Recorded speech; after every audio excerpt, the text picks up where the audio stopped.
Sumatin po ang biyaya, awa, habag, pagkapala, katotohanan, kapayapaan, pag-ibig mula kay Abay Hawa. Isang magandang araw po sa bawat isa. Ang ating pong paksa sa araw na ito ay hinggil po doon sa Juan 8:31 hanggang 47. Hindi ginawa ni Abraham ang mga ginagawa ninyo. Ano po ba yung hindi ginawa ni Abraham na ginagawa ng mga Hudyo? Para maintindihan ho ng bawat sa atin, ito yung nakalagay dun sa Juan 8:40. Ang nakalagay ho dyan sa 8:40, ngunit tinangka ninyo akong patayin kahit sinasabi ko lang sa inyo ang mga katotohanang narinig ko mula sa Diyos. Hindi ginawa ni Abraham ang mga ginagawa ninyo. Ano po ba yung hindi ginawa ni Abraham na ginagawa nitong mga Hudyo? At bakit ito binibigyang diin ni Yahawasyai? Paghahangad sa kamatayan, habang ang makausap ni Yahawasyai ay naghahanap ng pagkakataong patayin siya dahil sa kanyang pangaral. Si Abraham ay kilala sa kanyang pagsunod at pakikinig sa Diyos. Pagtanggap sa katotohanan, hindi tinanggihan ni Abraham ang mga mensahe mula sa Diyos.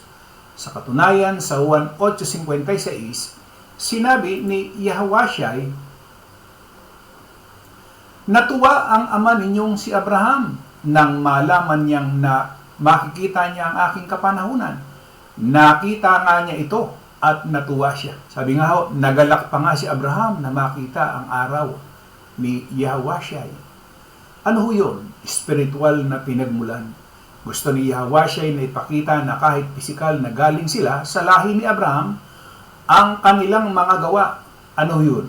Ang pagtangkang pumatay ay hindi katulad ng mga gawa ni Abraham, kundi gawa ng kanilang ama na tinatawag na Diablo. Sa madaling salita, hindi kailanman naghangad si Abraham na pumatay ng taong nagsasabi ng katotohanan mula sa Diyos. Narito ang tatlong mahalagang punto sa ugnayan ni Yahawasyai at Abraham sa kabanatang ito. Ang gawa. Number 1, ni Abraham versus gawa nila. Sa Juan 8:39, sinabi ni Yahawasyai, "Kung kayo'y mga anak ni Abraham, gagawin ninyo ang mga gawa ni Abraham." Ano ang punto? Hindi sapat ang DNA o pagiging kadugo lang ni Abraham. Para kay Yahawasyai, ang tunay na anak ay ang tumutulad sa pananampalataya at pagtalima ni Abraham. Dahil gusto nilang pumatay, ipinakikita nilang hindi si Abraham ang kanilang espiritual na ama. Kalawa, ang kagalakan ni Abraham sa Juan 8:56. Sinabi ni Yahawasyai, "Nagalak ang inyong amang si Abraham na makita ang aking araw at nakita niya at natuwa." Ano po ang kahulugan? Ipinaiwatig ni Yahawasyai na kahit libu-libong taon na nakalipas, nakita o naintindihan ni Abraham sa pamagitan ng pananampalataya ang pagdating ng Mesiyas na si Yahawasyai o yung Kristo. Ito ay isang malaking sampal sa mga kausap niya. Si Abraham na ninuno ninyo ay natuwa sa akin, pero kayong mga apo niya ay galit sa akin. Ikatlo, ang pinakamabigat na pahayag, bago pa ipanganak si Abraham. Dito na nanggagalaiti ang mga nakikinig sa kanya sa Juan 8:58. Sinabi ni Yahawasyai, katotohanan sinasabi ko sa inyo, bago pa ipanganak si Abraham ay ako na." Bakit ito mahalaga? Ginamit ni Yahawasyai ang titulong "Ako nga", I am, na siyang pangalan ni Abay Hawa sa lumang tipan. Reaksyon, dahil dito, kumuha sila ng mga bato para batuin siya sa verse 59. Dahil para sa kanila, ito ay kapusungan o pag-angkin na siya ay Diyos. Summary ng pagkakaiba. Katangian, si Abraham ang mga kausap ni Yahawasyai. Yung katangian sa katotohanan, si Abraham tinanggap at naniwala. Yung mga Hudyong kausap ni Yahawasyai, tinanggihan at nagalit. Kay Yahawasyai, nagalak at naghintay si Abraham. Nagtangkang pumatay yung mga kausap ni Yahawasyai. Katayuan, Si Abraham, lingkod at kaibigan ng Diyos. Ang mga kausap ni Yahushai, yung mga Hudyo, alipin ng kasalanan ayon sa verse 34. Sa Juan 8:31-32, matatagpuan ang isa sa mga pinakasikat na linya sa kasulatan. Sabi ni Yahushai, kung kayo'y mananatili sa aking salita, ay tunay ngang kayo'y aking mga alagad, at inyong makikilala ang katotohanan at ang katotohanan na magpapalaya sa inyo. Narito ang malalim na kahulugan nito batay sa naging takbo ng kanilang usapan. Number 1, ano ang katotohanan? Para kay Yahushai, ang katotohanan ay hindi lamang impormasyon, kundi siya mismo. Sa Juan 14:6, sinabi niyang ako ang daan, ang katotohanan at ang buhay.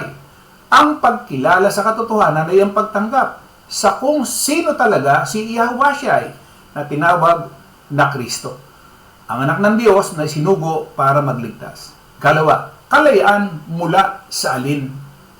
Naguluhan ng mga Hudyo rito dahil akala nila ay kalayaan mula sa mga Romano o politikal na kalayaan ang pinag-uusapan.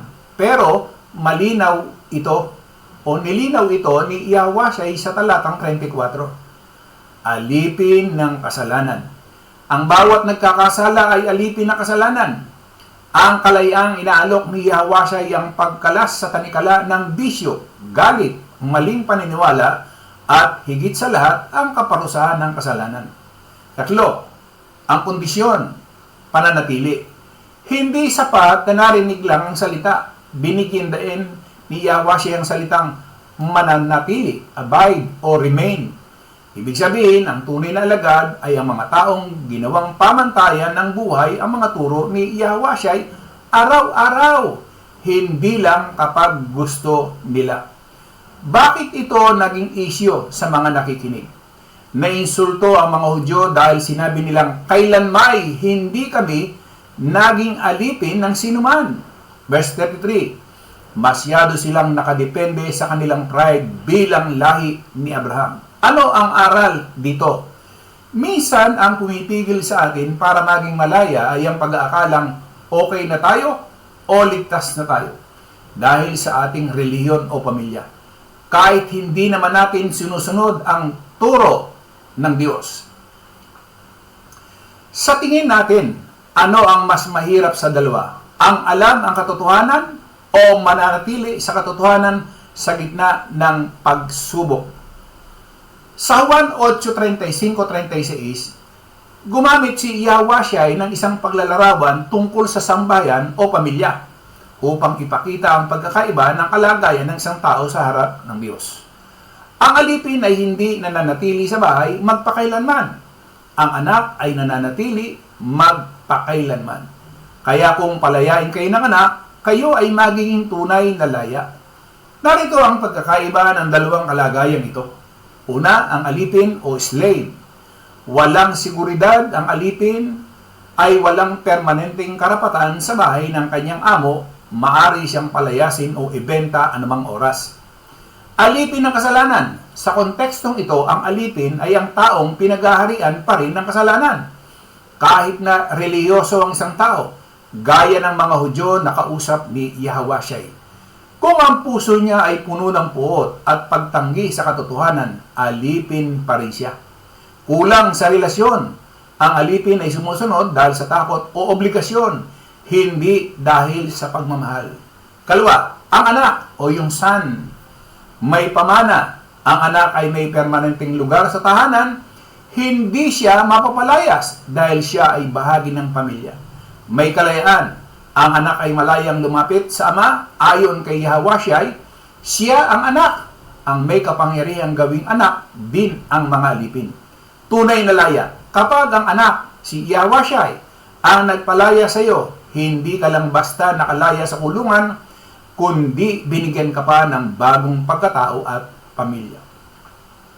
Ang plot twist ni Yahushai, sinabihan ni Yahushai ang mga Hudyo na kahit apo sila ni Abraham sa espiritual na aspeto, ay alipin sila. Bakit?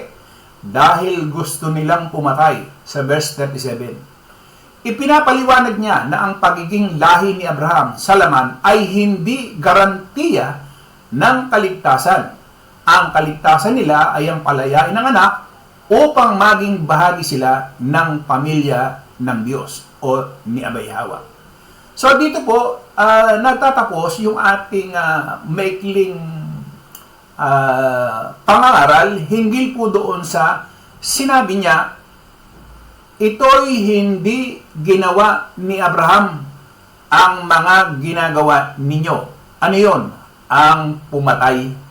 Uli, maraming salamat. Isang magandang araw po sa ating lahat.